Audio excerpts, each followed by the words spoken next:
सास की अंतिम इच्छा। देखिए माँ जी, वो पड़ोस की लूटन मौसी है ना, उनकी बेटा बहू उन्हें गोवा ले जा रहे हैं। अरे क्या बात कर रही है बहू, उसके तो ना मुंह में दांत है ना सर पर बाल, क्या करेगी गोवा जाकर।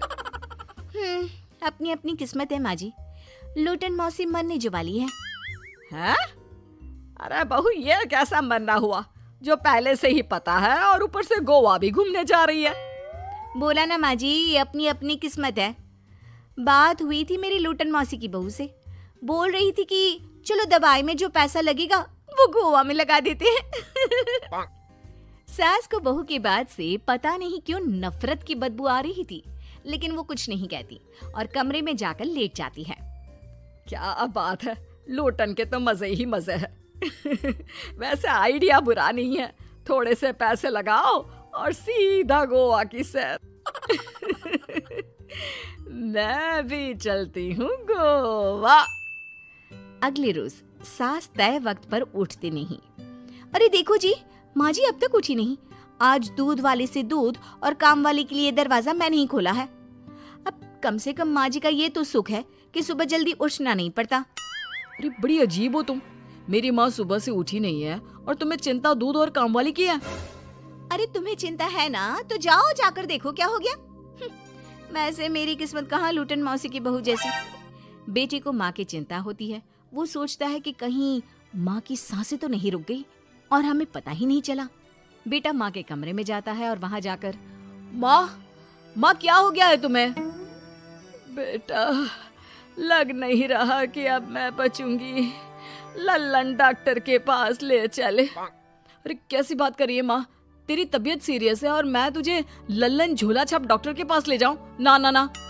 अरे तो कहाँ ले जाएगा बता दे, वहाँ एडवांस दे दिया है मैंने, वो क्या कहते हैं गूगल पे से। हैं? तूने क्यों पैसे दिए माँ? तुझे पता था क्या कि तू बीमार होने वाली है? सास को लगता है कि कहीं चोरी पकड़ी तो नहीं गई। वो हड़बड़ा जाती है और उसे पसीने निकलने लगते हैं। अरे माँ क्या हो गया, सर्दी में भी पसीने? लगता है तेरी तबीयत ज्यादा ही खराब है और लल्लन डॉक्टर पास ही में है, चल उसी को दिखा देता हूँ। माँ को लेकर बेटा डॉक्टर के पास जाता है, जहाँ माँ ने पहले ही पैसे देकर सेटिंग कर रखी थी। डॉक्टर के क्लिनिक में जाते ही डॉक्टर की ओवर एक्टिंग की दुकान खुल जाती है। हाय राम माँ जी, हे भगवान, अब तो कुछ नहीं हो सकता, ये तो मरने वाली है बेटा। हैं? ओए डॉक्टर है इसलिए इज्जत से बात करूंगा, नहीं तो मेरी माँ को देखे बिना ये बकवास करने के लिए तेरे मुंह में घूसा मार देता। अरे ना ना बेटा, ऐसे मत बोल, वो डॉक्टर है, उसे वो दिख जाता है जो किसी को नहीं दिखता। हाँ माँ, शायद तू ठीक बोल रही है। डॉक्टर क्या दिखा आपको? हमारे डॉक्टर जी, जिन्होंने पहले से ही माँ से बोलने के पैसे ले रखे थे।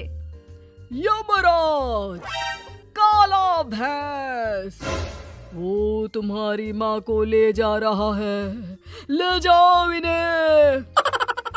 यार माँ, ये डॉक्टर ही या तांत्रिक, क्या क्या बोला जा रहा है? अरे बेटा, वो डॉक्टर है, उसे वो दिखता है जो किसी को नहीं दिखता। इनकी हर इच्छा पूरी करो, क्योंकि यम नहीं चाहते कि इनकी कोई भी इच्छा को अधूरी रखा जाए। निराश मन से बेटा माँ को लेकर घर आता है। माँ, आज से मैं ऑफिस नहीं जाऊंगा, चल तुझे वो झूले वाले पार्क में ले चलता हूँ जहाँ तू पिताजी के साथ जाया करती थी। ठीक है बेटा चल, लेकिन साथ में वो बीड़ी का बंडल रख लेना, तेरे पिताजी वहीं झाड़ी में पिलाते थे मुझे। हैं? माँ कैसी बात कर रही हो? वैसे भी जीवन के 4 दिन बचे हैं और तुम। अरे देख बेटा, ना पिलानी तो ना पिला, लेकिन सुना ना तूने डॉक्टर ने क्या कहा कि मेरी कोई इच्छा खाली नहीं रहनी चाहिए। अरे वैसे बेटा 4 दिन की जिंदगी है, न जाने कब मौत आ जाए। माँ के मुंह से मौत का नाम सुनकर बेटा गंभीर हो जाता है, उसकी आंखें लाल हो जाती है। वो माँ का हाथ पकड़ लेता है। माँ को भी लगता है कि उसकी मौज मस्ती कहीं बेटे को डिप्रेशन में ना डाल दे। देख, लल्लन का फोन आया था, बोल रहा था कि हो सकता है मौत ना भी आए, पर इच्छा पूरी करके रख दे। जब जाऊंगी तब तृप्त होकर जाऊंगी, क्यों? तभी बहू की आवाज आती है, माँ जी आपकी फेवरेट गट्टे की सब्जी बनाई है। सास खाने के टेबल पर जैसे ही बैठने वाली होती है, बहू उनकी चेयर पीछे करती है और प्यार से बिठाती है। बहू शांत हो जाती है। वो माँ को बस देखती है और उनकी हर बात मानती है। रात को जब सास सोने जाती है तो, माँ जी मैं आपके पैर दबा देती हूँ, आज आप डॉक्टर के पास गई थी, थक गई होंगी ना। बहू का प्यार देखकर सास को हैरानी होती है। वो समझ नहीं पाती कि जो बहू उनके मरने को अपना भाग्य बताती थी, वो आज जब सास मरने वाली है तो दुखी क्यों हो रही है। क्या सोच रही है माँ जी? यही ना कि मैं ऐसा क्यों कर रही हूँ। माँ जी मैंने आपको हमेशा अपनी माँ माना है। माना आपसे नाराज होती थी, परेशान होती थी, आपकी बातें चुभती थी, लेकिन यकीन माने प्यार बहुत है आपसे मुझे। सास बहू को गले लगा लेती है। अरे तू क्यों मोह में डाल रही है? आज नहीं तो कल मुझे मरना ही है ना। बहू रोने लगती है और वहां से चली जाती है। अब तो सास आए दिन कोई ना कोई डिमांड करती जिसे बच्चे पूरा करते। मुझे ना वृंदावन जाना है, कृष्ण की नगरी देखने। जी माँ जी हम आपको लेकर चलेंगे। माँ मैं कल ऑफिस से छुट्टी ले लेता हूँ। बेटा अब आए दिन छुट्टी लेता और माँ को घुमाता फिराता। एक दिन बॉस कहते हैं, रमन क्या बात है?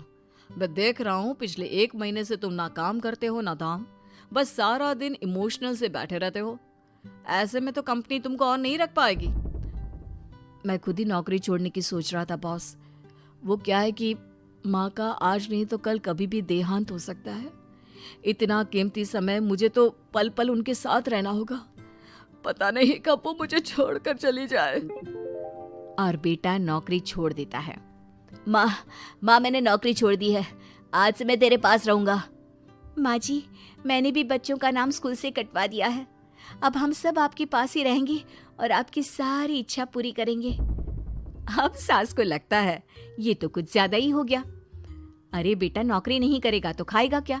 बच्चे स्कूल नहीं जाएंगे तो साल बर्बाद हो जाएगा। वो समझ नहीं पाती कि क्या करे, कैसे ये ड्रामा खत्म करे। बेटा बहू अब तुम लोगों से एक बात करनी थी। देखो मैं ना बहुत शर्मिंदा हूँ, मैंने झूठ बोला था, मुझे कुछ नहीं हुआ है। वो तो ये बोलकर सास सारी बात घर वालों को बता देती है। ओ माँ सच्ची?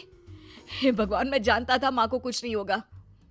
वाह माँ जी ये तो बहुत अच्छी खबर दी, मैं तो हलवा बनाने जा रही हूँ। तुम लोग मुझसे नाराज नहीं हो? नहीं माँ जी हम बहुत खुश हैं कि आपके मरने की खबर झूठी है।